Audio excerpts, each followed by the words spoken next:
Not all streams are created equal. There are actually 3 different streams that you should be creating for your communities. We're gonna get into that in just 1 second, right after this dance.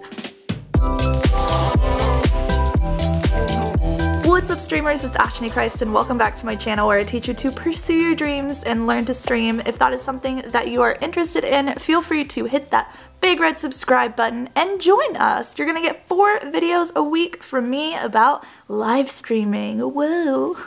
So you might think that all streams are the same, like you just sit down in front of your computer, turn your webcam on, and you go, right? But that's not the truth, especially if you want to grow your channel. So here are the 3 different types of streams that you should be creating for your community. The first one, obviously, if you want to create a community, you have to grow a community. So these are growth-focused streams.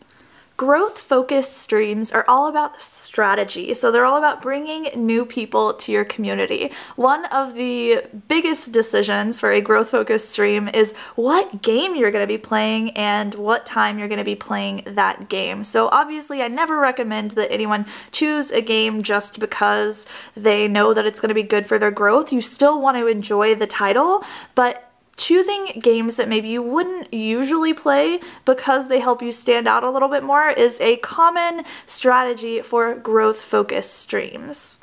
Other things that really matter for growth-focused streams are being on your A game mentally so that you're able to be entertaining for a long period of time and welcome in a lot of new people. Obviously the game choice is really important. The just engagement of your community is really important. These are the times that you stream whenever you want to kind of advertise who you are and what your community is to new people. You're trying to attract new people into your community.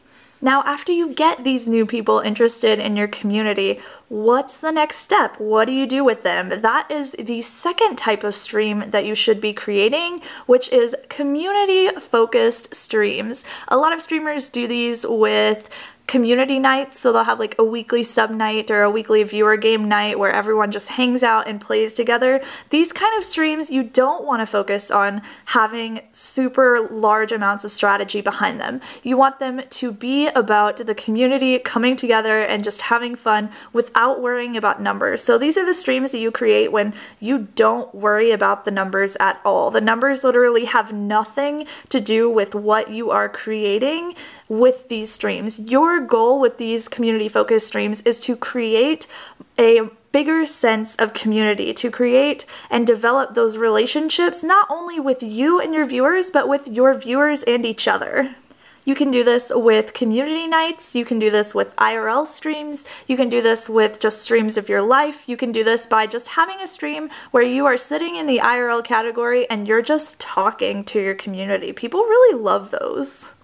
Now, depending where you are in the Twitch viewership hierarchy, it depends on how often you need to be having growth-focused streams versus community streams. So somebody who already has an extremely established community and they have a ton of viewers and they naturally stand out on the platform anyways, no matter what game they play, doesn't really need to focus too heavily on creating growth-centric streams because all of their streams, their community is probably going to be there anyways. So they're doing a lot of things to keep their community engaged, to keep that interest up, to grow deeper relationships with people. But you might be lower down in the viewership lists. And so what that means is that you need to be focusing more on these growth streams.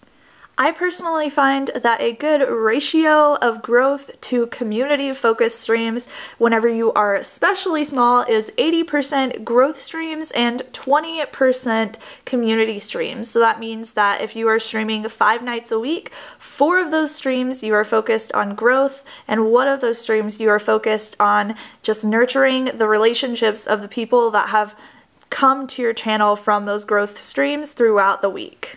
Now, the third type of streams that you should be creating are event streams. So these are streams that you put a ton of work into. You see these with cosplay streams pretty often, maybe monthly like subathons, with large charity drives. You usually want to put a ton of effort and just back-end logistical time into these, because these streams are meant to get a lot of attention. Therefore, because of how much effort they take, you don't do these usually as often as like a community night or just your growth focus streams. Now, your goal for these event streams is to make a lot of people notice you. Your goal is to get a lot of attention for this stream, whether it's for a charity or you have a new cosplay you just created, but these streams are meant for you to get a ton of attention. And so putting a lot of effort into it, really hyping it up beforehand is really important. Spending a lot of time and effort on it before the stream happens is very important to make sure that you get that attention that you need from these big event streams. Because big event streams are so huge and you usually get a lot of community support for them, it can be really tempting to want to have a big event stream as often as you can, right? Because you get a lot of attention for it. It really helps to grow your community, and they're really fun too. But it can definitely wear out your community if you run these big event streams too often. So you want to make sure that you're not fatiguing the community by just running event streams because you know that it's going to generate a lot of hype for your content. If you are a new or a smaller creator, I probably recommend running an event stream once every couple of months and then adjusting that as you see your community start to either lose or gain interest in those large event streams, and just what you see you need to do in the space for that mission that you have. And I have a video actually about finding your mission. I'll make sure to leave a link for that right up here. If this is stuff that you want to learn more about, please come join us over on Patreon at patreon.com/ashnichrist. It's like $1 to get a bunch more stuff that I'm not able to talk about in these videos, so you get access to more of my brain. And also, I do one-on-one coaching, I do some group coaching. There's a lot of opportunities for you to really step up your game and grow your channel over there, and there's a really nice community too. So go ahead and join us over at patreon.com/ashnichrist. Hit that subscribe button down below if you haven't already. Click a video on the right to keep on watching, and I will see you all in the next one. Bye!